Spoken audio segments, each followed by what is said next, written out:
So welcome back students. This is lecture 4, which is also our last lecture of income from other sources. Okay. And this is for CMA Intermediate June 2023 attempt. So let's start. This is for assessment year 2023-24. Okay. So we had finished gift and its problems. So this is where we have to start from. Okay. So here we'll have to start. The first point is avoidance of tax by certain transactions in securities. Okay. So this is avoidance of tax by certain transactions in securities given by section 94. Okay. So the first one is called as bond washing transactions. Okay. Bond washing, the meaning is like in Hindi we say हाथ धो के आ गया. Okay. So like if you have done some crime and you are washing your hands of it. ठीक है. कुछ गलत आपने किया हो, नहीं मेरा है ही नहीं बोल के you have washed your hands. So that is the kind of meaning in bond washing transactions. Okay. So first thing is, see, in bonds you get interest, correct? So there is a specific date of accrual of interest. Okay. Date is prescribed by the authority which is issuing you the bonds. ठीक है. कौन issue कर रहा है bonds? Company है तो company issue कर रही है. Whoever is the person who has issued you the bonds, they will pay you the interest. Okay. So there is a specific date of payment of interest. Right. So what happens is government says that the entire tax will be charged, okay, based on who has received the interest. ठीक है. तो जिसको interest मिला है finally उसी से tax वसूला जाएगा. ओके. ये चीज होता है. ओके. राइट. सो ये यहाँ पे this is the main point. So tax has to be paid by the person who has received the interest. ठीक है. You don't see the date of acquisition. So it is possible that he has not acquired the bond from the 1st of April. ठीक है. ये हो सकता है कि ये है 1st of April. ठीक है. लास्ट 1st of April है और ये है हमारा 31st of March. This is our 31st of March. ठीक है. So here say he has acquired the bond, let us say in September. Okay. Right. So let's say on 30th of September. So April, May, June, July, August, September. Okay. For these 6 months, he was not the owner. ठीक है. ये 6 months में ये owner नहीं था. Okay. So who was the? So he was the owner only from so end of September means let us say 1st October to 31st of March. ठीक है. So ideally he should pay interest only for pay tax only for these 6 months. ठीक है. लेकिन ये transaction कुछ ऐसा चलता है. The way this transaction works is on 31st of March, this person will get full month interest, full year interest. Definitely when they are paying full year interest to him, okay, then tax also will be collected from this person only, right? He has to pay the full tax. ठीक है. फिर इसका और इसका जो previous owner है इसका जो ट्रांजैक्शन बचा है, ओके, बिटवीन देम वो लोग सेटल करेंगे. Okay. That is their transaction. यहाँ पे to the government he has to pay full year's interest, the person who has received this. ठीक है. तो इसके कारण क्या होता है ना, कुछ लोग ये करते हैं कि राइट दे नो दैट कौन टैक्स होगा, who will be taxed 31st मार्च में, जो ओनर है he will be taxed. Okay. So what they do is they transfer the bond say around 28th of March. ठीक है. किसको ट्रांसफर करते हैं? अपने कोई रिलेटिव. ओके. रिलेटिव और फ्रेंड. ठीक है. ट्रांसफर ये इसको ट्रांसफर करेंगे जो लोअर टैक्स ब्रैकेट में और whoever is in exemption limit. ठीक है. कोई ना कोई रहता है घर में, मे बी मम्मी हो या someone who is let us say in zero tax bracket. ठीक है. या lower tax bracket whatever. So you transfer it to them. 31st of March में इनको टैक्स लगेगा. तो इनको टैक्स कैसे लगेगा? इनके स्लैब रेट के ऊपर से लगेगा. Okay. tax will have to be paid from the considering the slab rate. Now, if the slab rate says the tax is 0, so there will be no tax on this bond. Correct? समझ गए ना? और क्या होगा? फिर क्या करेंगे? Again, let's say on 4th of April वापस ट्रांसफर कर लिए अपने नाम पे.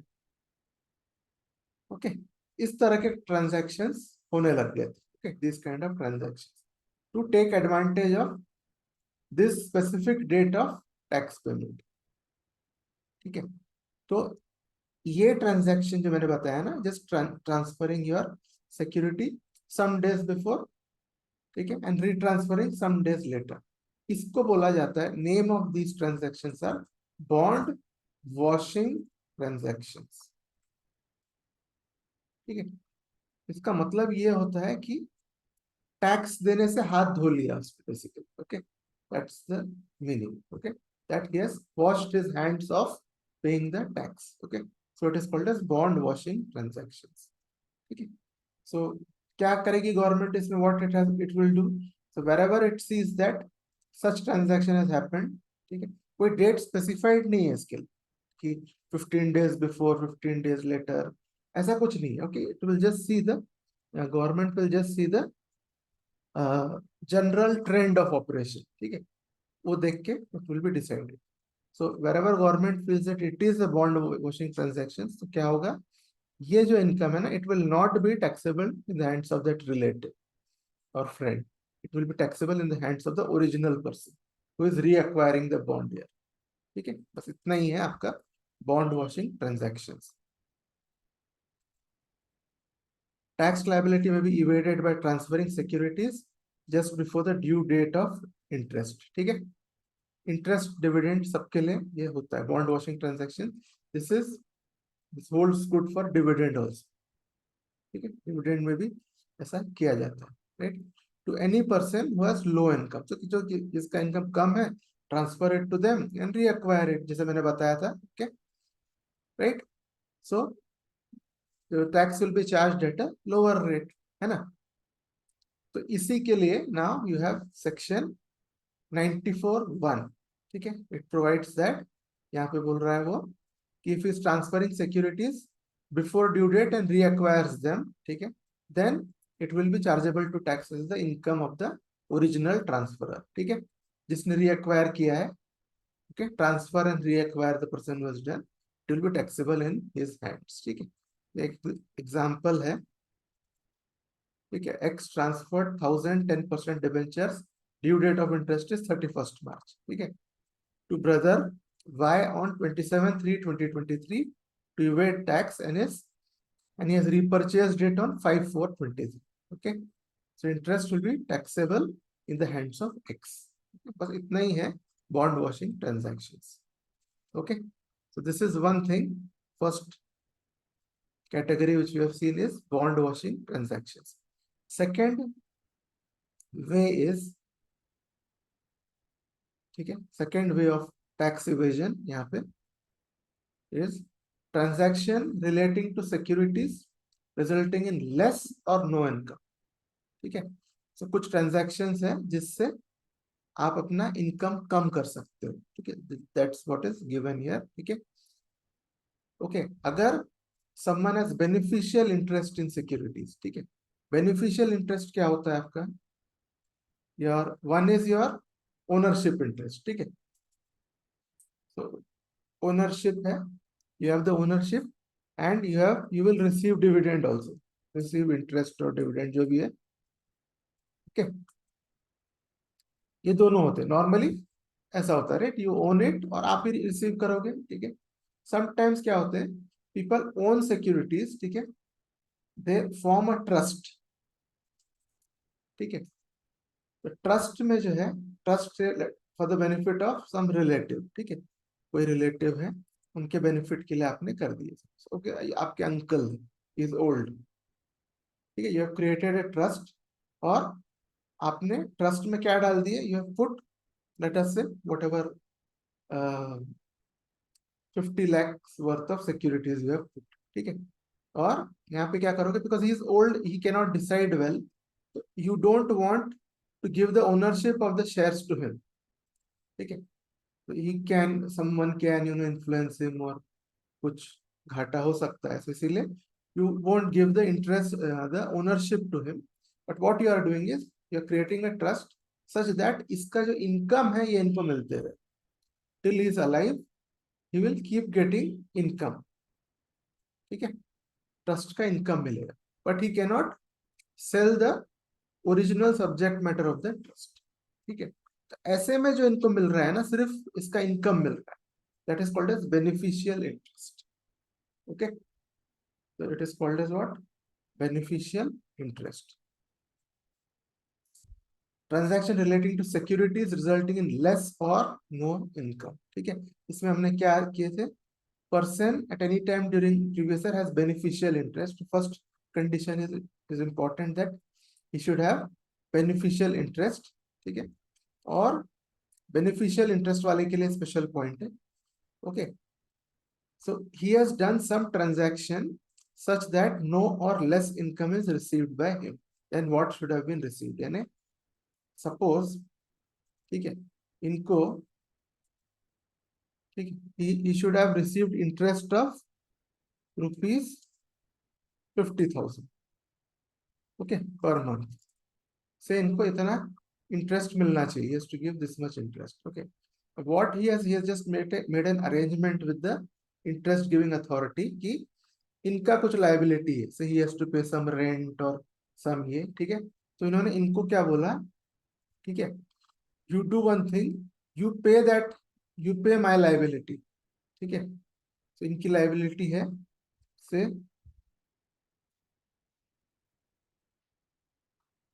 रेंट 20,000, ठीक है, सम अदर एक्सपेंसेस, ठीक है, 15,000, बाकी एक्सपेंसेस उनके 15,000, 35,000 एक्सपेंस है, सो ही हैज आस्क्ड दिस, ये जो इनको इंटरेस्ट दे रहे हैं, people who are giving him interest, he has asked him to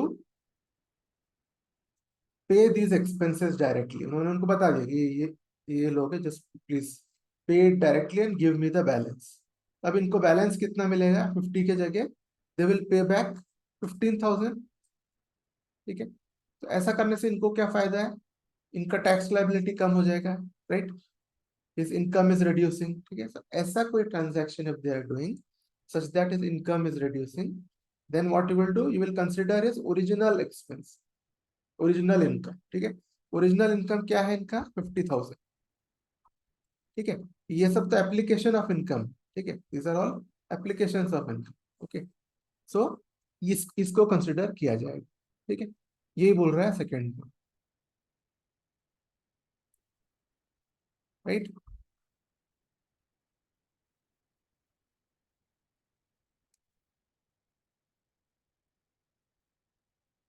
ठीक है, सो इनकम जो ओरिजिनल इनकम आ रहा है उनका, जो 50,000 हमारे एग्जांपल में, that will be treated as the income, ठीक है, ये है transaction relating to securities resulting into less और नो इनकम, स्पेसिफिकली डिफाइंड है आपके बेनिफिशियल इंटरेस्ट वालों के लिए, ठीक है, चलिए, so then next exceptions to this two, ठीक है, कौन से? 94(1) and 94(2) means 94(2) is this beneficial interest, ठीक है, एंड 94(1) है हमारा बॉन्ड वॉशिंग ट्रांजैक्शंस, ठीक है, ये दोनों के लिए एक्सेप्शंस है, ठीक है, क्या एक्सेप्शंस है? So it shall not be applicable if the owner of securities satisfies the assessing officer. AO क्या है? Assessing officer. If the owner of securities satisfy the assessing officer that, ठीक है, अगर owner of securities बोल देता है there has been no avoidance of income tax or the avoidance is exceptional or not systematic, he has to prove that there is no avoidance, income tax avoid नहीं हुआ इससे, और that it has not been planned, ये हो गया, it is right, it is not been systematically planned कि हर month इस तरह से इवेट किया जाएगा, एक आधा बार कुछ हो गया है, some transaction has happened but not planned, okay, अगर ये चीज बोलते हैं, और ये नंबर 1 पॉइंट है, this he has to prove, and second thing is that there was no avoidance of income tax under section 94 during 3 years preceding the previous year. Last 3 years preceding the previous year जो है इसमें इस तरह का there is no avoidance of income tax in this manner. Okay, ये दो points cumulative, so both have to be satisfied. Okay, if the SSC proves these 2 points, okay, तो जो है ये जो है इसमें एक्सेप्शन माना जाएगा. ठीक है, एक्सेप्शन माना जाएगा और कोई एक्शन नहीं होगा under section 90. okay, right? So चलिए, then assessing officer may by notice in writing require any person, ये दूसरा पॉइंट है. okay, that AO in writing can ask any person to furnish within 20 within such time not less than 28 days. ठीक है, यानी 28 days or more, उतना time देना है assessing officer. okay, so he cannot ask within 28 days, 28 days or more. He can ask some particulars about his securities or transaction in securities if he has any doubt. Okay, okay, securities of which the person was owner or had beneficial interest. Okay, so he can ask for details, बस वही बात. Okay, और यहाँ पे what we have seen in exceptions के 2 points जो हमने देखे, ये अगर if you prove this in front of the assessing officer, okay, तो आपको ये 2 सेक्शन में जो आपको additional tax जो लग रहा था, okay, the tax was being considered as your tax. ठीक है, so that will not happen. okay, चलिए, अब अगला हम देखेंगे. Next point is income on deep discount bond. ठीक है, डीप डिस्काउंट बॉन्ड जो है is another name of zero coupon bond. ठीक है, you know zero coupon bond, right? हमने कई बार डिस्कस किए हैं, right? Zero coupon bond means issued at face value, sorry, issued at discount to face value. Face value से face value is 100. ठीक है, discount to face value मतलब ये issue किया है 60 या 70. Okay, issued at 60 70 less than face value, and on maturity you will get the face value amount. ठीक है, so maturity में you will get 100. so suppose 3 years का बॉन्ड है, मान लीजिए, it is a suppose. ठीक है, इसका term can be whatever. okay, so if it is a 3 years bond, that means you have bought at 60 and you will get back 100. So this 40 is nothing but your interest. ठीक है, you will not get interest yearly. ठीक है, इसको बोलते हैं zero coupon bond. इसका एक और नाम है डीप डिस्काउंट बॉन्ड. ठीक है, तो क्यों जीरो कूपन क्यों नाम पड़ा? क्योंकि जो कूपन है दिस इज इंटरेस्ट, इसका मतलब है interest. They are not paying you any interest during these years, सिर्फ मेच्योरिटी में आपको मिल रहा है. So it is called as zero coupon bond. ठीक है, अब इसका और एक नाम है डीप डिस्काउंट बॉन्ड. ये कैसे नाम पड़ा डीप डिस्काउंट? क्योंकि देखिए फेस वैल्यू से बहुत ज्यादा डिस्काउंट करके आपको बॉन्ड मिल रहा है. So it's a deep discount. Okay, so it is also called as deep discount bond. ठीक है, दोनों एक ही चीज है. Okay, both are 100% same, both are same. ठीक है, सेम वर्ड्स. चलिए, so income on deep discount bond ये देखना है. ठीक है, it's a form of zero interest bond. These bonds are sold at discounted value and on maturity face value is paid to the investors. ठीक है, no interest during the life of the bond. ठीक है, so we have to learn इसका जो tax treatment है that you have to learn. इसमें tax treatment is in 2 parts. ठीक है, one is issued on or after 15/2/2002. ठीक है, so ये डेट यहाँ आपको याद रखना पड़ेगा. You have to remember this date. ठीक है, तो जस्ट रिमेंबर 2002 ईयर, और ये 2 है तो सेकेंड मंथ को ले लीजिए. ठीक है, and half of the month, it's February but still half of the month रफली यू कैन से 15. ठीक है, तो 15/2/2002. Okay, so there are 2 types of treatments for this. One is issued on or after 15/2/2002 and one is issued before 15/2/2000. Okay, the more important one is of course issued on और after, ठीक है, 15/2/2002। तो चलिए इसका क्या treatment होगा ये देखते हैं। Okay, this is all quite simple, ठीक है, थोड़ा लॉजिक से आपको समझना है, I will explain it to you. Okay, चलिए first is bond is neither transferred nor matured. Okay, maturity क्या होगा? You bought a bond for 5 years, at the end of 5 years it matures and you will get back the amount, that is called maturity or redemption, ठीक है।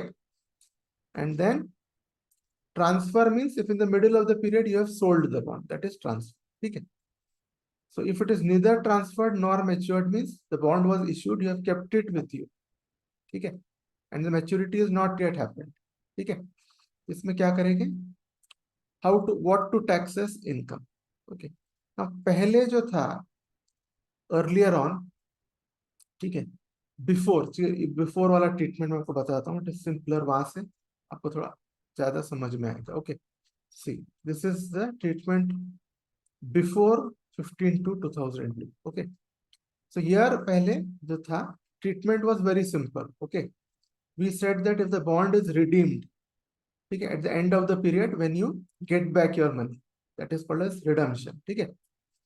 When the bond is redeemed, क्या होगा आपका? Interest income क्या माना जाएगा? Redemption price minus issue price, ठीक है। सो यानी इफ योर बॉन्ड, ठीक है, इसको मैं बोलूंगा ईयर 1, ठीक है, और लेट अस से ईयर 5, ठीक है, ईयर 5 में it is getting redeemed. Okay, so आपने यहाँ पे यू परचेस्ड, ठीक है, यू परचेस्ड इट फॉर 50,000, ठीक है, और रिडेम्पशन एंड में जो आपको मिल गया यू गॉट 80,000। ओके, ठीक है। तो ये जो है इसमें ओल्ड ट्रीटमेंट जो है आपका, okay, before 15/2/2002, that first treatment was very simple. Okay, तो जस्ट आप इसको और इसको माइनस कर दीजिए, whole thing was treated as interest in the last year, जब आपको पैसे मिले ना, year 30,000 will be treated as interest. Okay, और बीच बीच पे जो है ईयर 1 के बाद year 2, year 3, there was no tax. Okay, tax only at the end, ठीक है, एंड में बस आप रिडेम्पशन प्राइस लीजिए, deduct the issue price, that is the interest, ठीक है। ये सिंपल ट्रीटमेंट था पहले। Okay, so the treatment interest income is equal to redemption price minus issue price, taxable in the year of redemption, ठीक है, straightforward बिल्कुल। Okay, the bond is received, redeemed, ठीक है। If it is transferred before maturity, ठीक है, अगर जब भी वेन एवर बॉन्ड इसमें जीरो कूपन बॉन्ड में, deep discount bond, if it is transferred before maturity, तब what will be calculated is capital gain, ठीक है। If it is transferred before maturity, यानी इसी केस में इफ आई ट्रांसफर, ठीक है, इन ईयर 3, ठीक है, अब मैंने रिडीम नहीं किया है, okay, I am not redeeming it at 80,000, year 3 में आई हैव ट्रांसफर्ड यानी सोल्ड, ठीक है, I have sold it for 70,000। अब ये ट्रीटमेंट देख रहे, पहले भी saw redemption, now we are seeing this treatment, ठीक है। तो अब जो है ये जो डिफरेंस है 70,000 minus 50,000, this was transferred as capital gain, ठीक है, सिंपल, यहाँ पे कोई इंटरेस्ट कैलकुलेट नहीं होगा, this whole thing will go as capital gain, so 20,000 capital gain, ठीक है। So capital gain would be sale price minus issue price, ठीक है, taxable in the year of transfer, fine,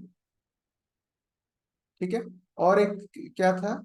if the bond is kept as stock in trade, ठीक है, income जो है business income, okay, is one, ये एक separate ये है।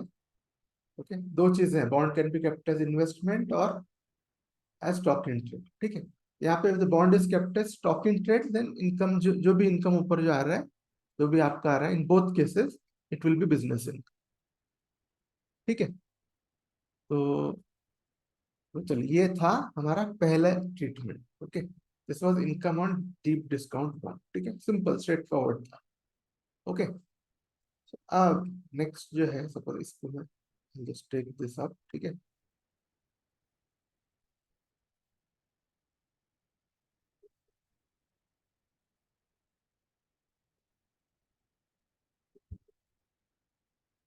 ठीक है। So here now, अब हम आ रहे हैं ऑन और after 15 to 2002, which is our current year. अभी हम ऑन और आफ्टर में ही 15 to 2002, तो this is your current treatment. Okay, तो ये होगा आपका। So if such bond is neither transferred nor matured, ठीक है। If such bond is neither transferred nor matured, यानी पहला केस जो हमने वहां पे किए थे, ट्रांसफर नहीं किया आपने, मेच्योर भी नहीं किए। Okay, it is not yet matured. ठीक है,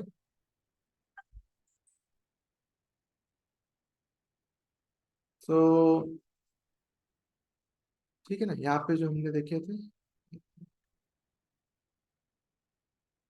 ठीक है, यहाँ पे तो ये था सोल्ड। ठीक है, तो ये अभी सोल्ड नहीं, इसके पहले व्हाट वी सॉ। ठीक है, आपने ये रिडेम्पशन भी नहीं हुआ। ओके, यहाँ पे ये year 3 is redemption. Okay, let us say redemption. ठीक है, year 5 is redemption, year 3 is transfer. ठीक है, ओके, अभी हम कहाँ पे हैं? We are neither at redemption nor transfer. ठीक है, ईयर 2 में है। ओके, सो ईयर 2 में है, क्या ट्रीटमेंट होगा? अर्लियर ओल्ड इसमें क्या होता था? कुछ ट्रीटमेंट नहीं होता था, नो ट्रीटमेंट। बस एट द एंड ऑफ, जब रिडेम्पशन कर रहे हैं, redemption price minus this purchase price, this was interest. If you transferred in between, then your transfer price, sale price minus purchase price was capital gain. ठीक है, held as stock in trade, then business income. ठीक है, अब देखिए यहाँ पे एक additional ये आ गया है। Now what this said is we should tax it year every year, although he is getting it at the end, but he is getting interest every year, so we'll tax the interest. ठीक है, यहाँ पे ये एक नया concept आया, that new concept came that they should tax it here. Okay, so इसीलिए such bond is neither transferred nor matured, ठीक है, any change in market value from the end of one year to another year is interest income। ठीक है, so now how will you tax it, ये question है। ठीक है, इसको tax करने के लिए ईयर 2 में you need some value, right? Transfer में you had a value, redemption में you had a redemption value, so here just you have to take the market value। जो ईयर 2 का मार्केट वैल्यू है वो देखिए। ओके, और suppose purchase इससे भी पहले था, परचेज इज लेट अस से ईयर। ठीक है, so year 1 also will have market value। ठीक है, so one market value to another market value के बीच का जो value, that is market value of year 2 minus market value of year 1, that will be treated as interest। ठीक है, ये हो गया पहला चीज। ठीक है, अब इसी का जो second point is, if SSC is not the original subscriber. ठीक है, अगर he is not the original subscriber, so that is midway he has bought from someone, किसी से उसने खरीदा है। ठीक है, then income of the valuation date immediately following after acquisition shall be market value on valuation date less cost. ठीक है, तो हियर, ठीक है, अगर ये he is not the original owner, okay, और इसने खरीदा है, yes bought between year 1 and year 2। Okay, तो यानी, ठीक है, यहाँ पे इसने खरीदा है, year he has bought. Okay, ठीक है, तो क्या then what will be your interest income, what क्या लेंगे हम? You will take market value at the end of year 2। ठीक है, माइनस ये परचेज वैल्यू, यहाँ परचेज किया ना बीच में उसने, is purchased from someone, so this minus this will be the interest। ठीक है, तो इसको ये इंटरेस्ट माना जाएगा सेकेंड केस। ओके, जैसे केसेस है, आपको बस केसेस याद रखने हैं. Okay, if it is not the original subscriber, then income on valuation date after acquisition shall be, क्या इनकम माना जाएगा? Market value on valuation date less his cost, इस कॉस्ट पे उसने खरीदा है. ओके, चलिए, these two are over now. So market value कैसे हम यूज करेंगे? Refer market values declared by the RBI और the primary dealers. Primary dealers वो होते हैं, primary dealers are, you know, these are organizations which buy government securities. ठीक है, तो गवर्नमेंट के सिक्योरिटीज पहले प्राइमरी डीलर्स को बेचे जाते हैं. ठीक है, फिर वो लोग आगे बेचते हैं उसको. ठीक है, तो those are called as primary dealers. ठीक है, मार्केट वैल्यूज, तो जिसका भी वो सिक्योरिटी है, securities are issued, being issued on behalf of RBI, the RBI will tell the market values, or if on behalf of primary dealers, they will tell you the market values. ठीक है,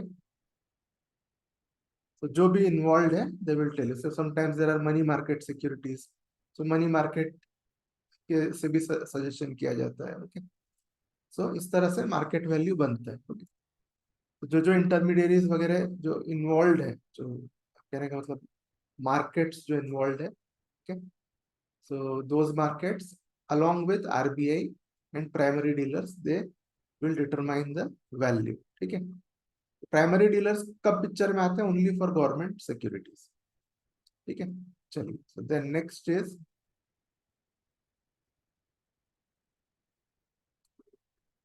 okay, एक minute.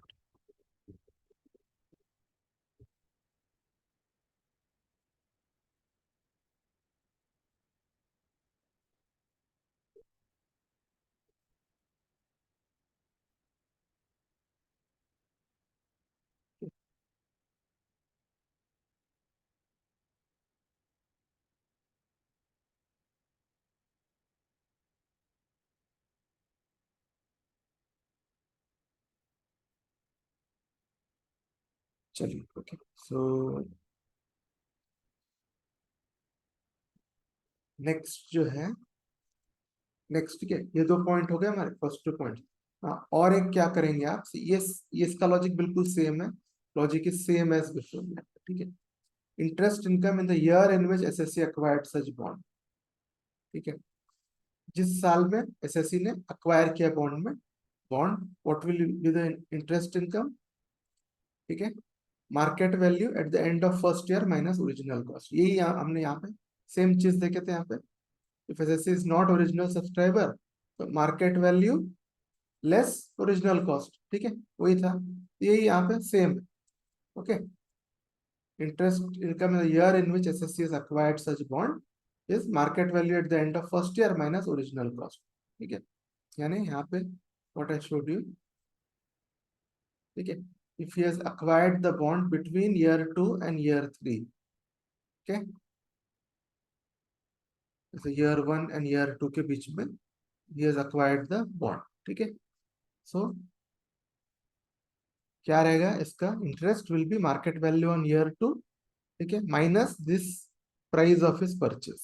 ठीक है, this will be treated as interest. ठीक है, चलिए, okay, now interest income of subsequent years. Now this is between 2 years. ये purchase का ईयर नहीं है, this is not sale year और redemption year, neither purchase year nor sale और redemption. बीच के जितने भी ईयर्स है, what will happen? Market value of next year minus market value of current year, ये हो जाएगा इनकम ऑफ करंट ईयर. ठीक है, तो आप कैसे करोगे? Interest income market value at the end of the year minus market value at the beginning of the year. ठीक है, राइट, ये आपका इनकम इनकम रहेगा. ये व्हाट इज दिस? ये हमारे डायग्राम में. ओके, अब ये जितने भी ईयर्स हैं हमारे, ओके, तो ईयर, ठीक है, ईयर 2, ठीक है, ईयर 2 का आप क्या करेंगे? ईयर 3 का, ईयर 2 का एंड माइनस ईयर 3 का एंड, या बोलिए ईयर 3 का बिगिनिंग एक ही है, राइट? इफ आई से 31 मार्च 2023 और 1 अप्रैल 2023, जिस भी डेट में आपको मिल रहा है interest, you can take that date. Okay, so normally it is the end of the month, you can say 31 March of this year to 31 March of this year. इसके बीच में जो इंटरेस्ट मिला है वो इसका इंटरेस्ट माना जाएगा. ओके, और इसका, ठीक है, सिमिलरली अगर ये ईयर ऑफ एक्विजिशन नहीं है तो this year minus this year, इसके बीच का interest will be considered as this year, इसका इंटरेस्ट. ठीक है, ये तो स्ट्रेट फॉरवर्ड है, because there is neither transfer nor purchase. So 2 साल के बीच का जो मार्केट वैल्यू बढ़ता है that will be interest. Whatever market value is increasing between 2 years, that is your interest. ठीक है,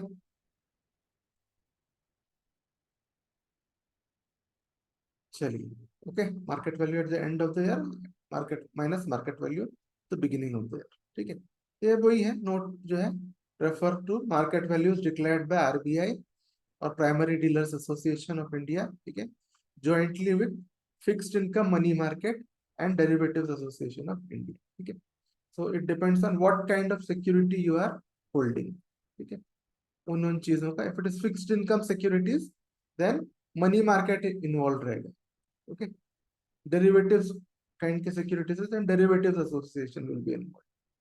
ठीक है, RBI will always be there in the picture. Primary dealers association will only be involved when there is government securities. ठीक है, चलिए, तो ये है, बस कुछ नहीं, ये मार्केट वैल्यू को ये लोग ये इशू करेंगे, the what the market values. ठीक है, अब now we are continuing with this, हमारा जो बॉन्ड्स इशूड ऑन और आफ्टर 15 फरवरी 2022. ठीक है, ऑन और आफ्टर का ही है. तो now if bond is redeemed, आप क्या करोगे? ठीक है, नाउ पहले what we used to do, bond is redeemed. ठीक है, the bond is redeemed, we used to take the redemption price minus issue price, that was the interest. ठीक है, ओके, यहाँ आप ऐसा नहीं कर सकते. क्यों नहीं कर सकते? Okay, here you cannot do that.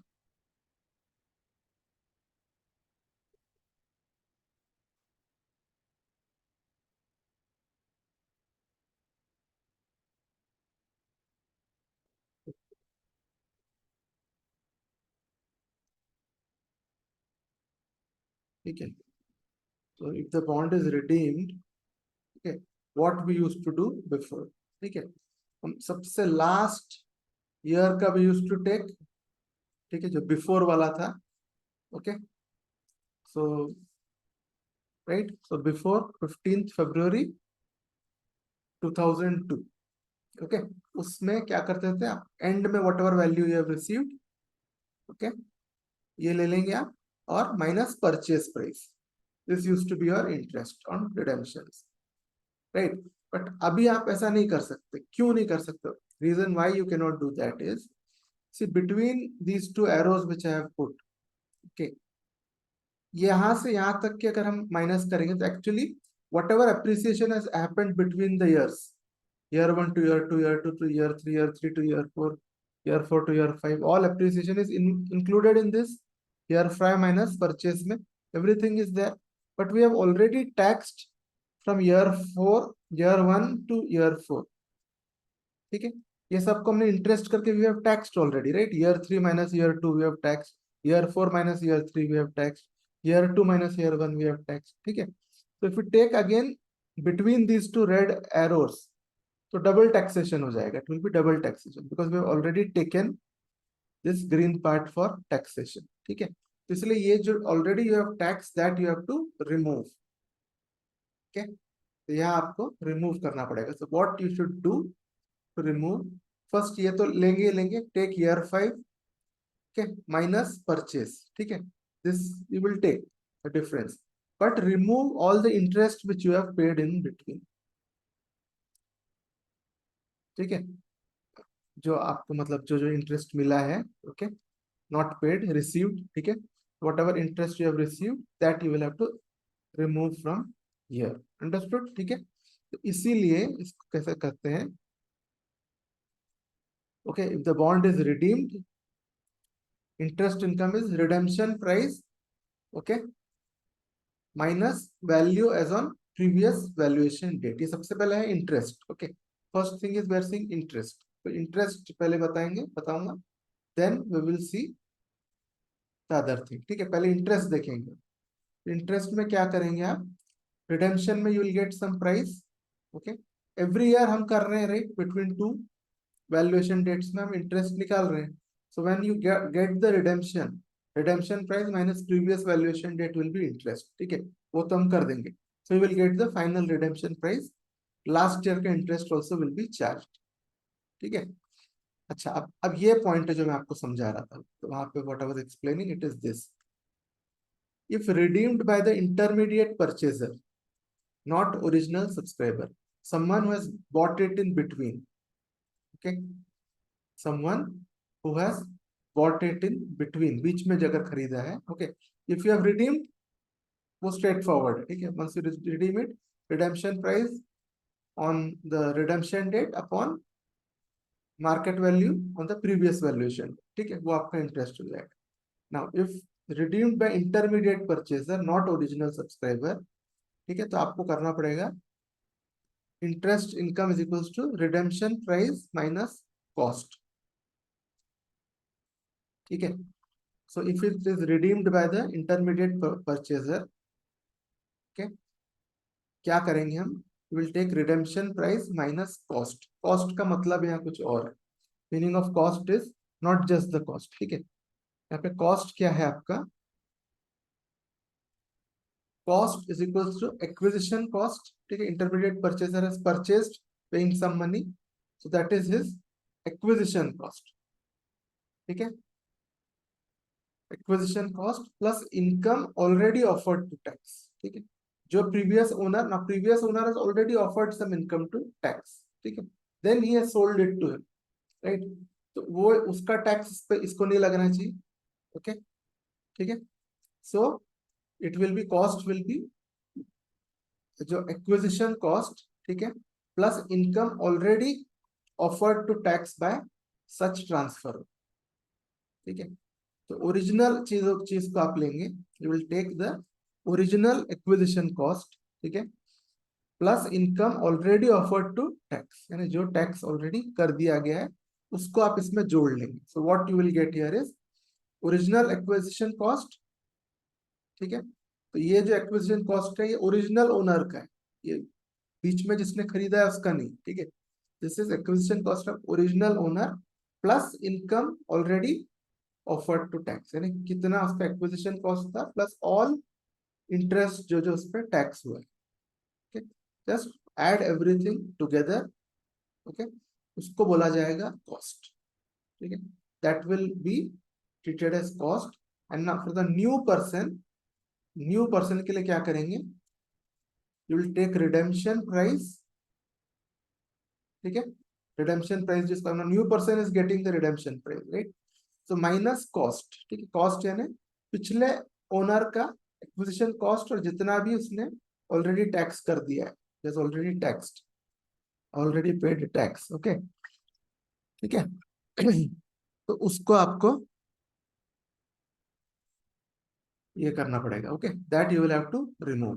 तो ये प्रोसीजर है इंटरेस्ट फाइंड आउट करने. ओके, न्यू पर्सन का इंटरेस्ट विल बी रिडेम्पशन में आपको जितने पैसे मिल रहे हैं वो, उसमें से माइनस क्या करना है. ठीक है, आपके खुद का परचेज प्राइस माइनस नहीं करना. Okay, what you have to minus is your acquisition cost of the previous owner and all income which he has offered to tax already, जो between two periods interest का tax भरा होगा. So add that also, so that total will be acquisition cost. Now redemption price minus cost will give you interest income. ठीक है, इस तरह से you will get interest income of intermediate subscriber. ये है पहले साल का when he has bought the securities. Okay, after this again इसका भी interest will be, ठीक है, whatever is market price at the end of the year and at the end of next year, that will be. ठीक है, where there is no transaction of purchase redemption. ठीक है, interest will always be between two dates, whatever is the market value. चलिए, and then इसी का ये चीज जो हम बोल रहे हैं, what is the meaning of this, इसी को we are telling you same thing. Interest income is equal to redemption price minus acquisition cost, ठीक है, minus income from bond already offered to, ठीक है। यहाँ पे acquisition cost is original owner, ठीक है। Income from bond already offered to taxes, ठीक है, ऑफर्ड बाय ओरिजिनल ओनर, ठीक है, वो रहेगा। ये माइनस करेंगे तो you will get his interest income for that year when he has acquired the bond, ठीक है। For the subsequent years there is no problem, ठीक है। चलिए, इफ लास्ट चीज है, if the bond is transferred before maturity, ठीक है। तो इस केस में आपको कैपिटल गेन्स तभी लगता है, the among from the new provisions, if you see the new provisions, you'll have to pay capital gains only when you are transferring the bond before maturity, ठीक है। तो if you are transferring the bond before maturity, तभी आपको capital gains लगेगा। What will be the capital gains, कैसे calculate होगा, ठीक है। तो सेल प्राइस, ठीक है, क्या रहेगा आपका, it first you have to take, you have transferred it, तो सेल प्राइस तो लेंगे consideration, sale price minus cost, okay. Again here cost आपका क्या रहेगा, will include income if any already offered to tax, ठीक है। तो सेल प्राइस माइनस जितना भी टैक्स आप पहले जितना भी, ओके, आपका कॉस्ट था, व्हाट वाज योर कॉस्ट, वो भी रहेगा। उसके बाद आपने जो टैक्स भर चुके हैं वो भी रहेगा, टैक्स नहीं रहेगा, it will be the interest, interest income, ठीक है। तो ये रहेगा। तो थोड़ा सा आपको you will have to just think about it कि ये किस तरह से बना है करके, ठीक है। इस तरह से ये है, ये थोड़ा सा कॉम्प्लेक्स हो गया है अभी करेंटली, ओके। आप लेकिन एक बार देखोगे तो आपको समझ में आ जाएगा, ठीक है। जैसे मैंने काफी डिटेल में ये चीज समझाया है। यहाँ पे क्या लेंगे आप, sale price you will take, ठीक है। नाउ ही हैज ऑलरेडी, पहले इसने परचेस कर चुका है, ठीक है, यहाँ पे परचेस हो चुका है, ठीक है। तो प्रीवियस ओनर का परचेस प्राइस से कोई मतलब नहीं, because he has purchase, now he has purchase, now he is selling his purchase in between and he is selling in between, ठीक है। when he is selling, that day will be sale price, and when he has purchased, ठीक है, वो रहेगा cost plus add जो interest उसको मिला है, for which he has paid tax, add that interest, हो जाएगा आपका purchase, that is the thing. और सेकेंड वाला तो हमने देख लिया, ये सिंपल ट्रीटमेंट है, ओके। अच्छा, अब एक और option is there for small non corporate investors. Non corporate means not corporate एसएससीज, ठीक है, and small investors. Small investors वो है जिनका aggregate face value of securities is not more than 1 lakh, ठीक है। तो यानी इसमें है, दिस इज फॉर पीपल जिनको bond has been issued on और आफ्टर 15/2/2002, ओके। फर्स्ट केस जो हमने देखे, ठीक है, बॉन्ड इज इशूड ऑन और after 15/2/2002, face value is not exceeding 1 lakh, up to 1 lakh. ऐसे लोगों के लिए क्या दिया गया है, गवर्नमेंट सेड दैट, ठीक है, आप दोनों में से कोई भी मेथड यूज करो, use the method of before 15/2/2002 which we saw, second condition, और यूज द मेथड ऑन और आफ्टर 15, जो आपको ठीक लगे आप यूज करो, ठीक है। Normally people will use the second condition, sorry before वाला कंडीशन यूज करेंगे, क्योंकि आपको हर साल इंटरेस्ट को टैक्स करने की जरूरत है as per the second condition, ठीक है। जब रिडेम्पशन होता है तब आप टैक्स भरोगे तो नहीं, तो it is easier for small tax payers, ये वाला, ओके, अंडरस्टूड। चलिए, तो नेक्स्ट पार्ट जो है दैट्स डिविडेंड, ओके। डिविडेंड के बारे में वी विल डिस्कस, ठीक है, will go for a break and come back, ठीक है, and then we will discuss dividend, ठीक है।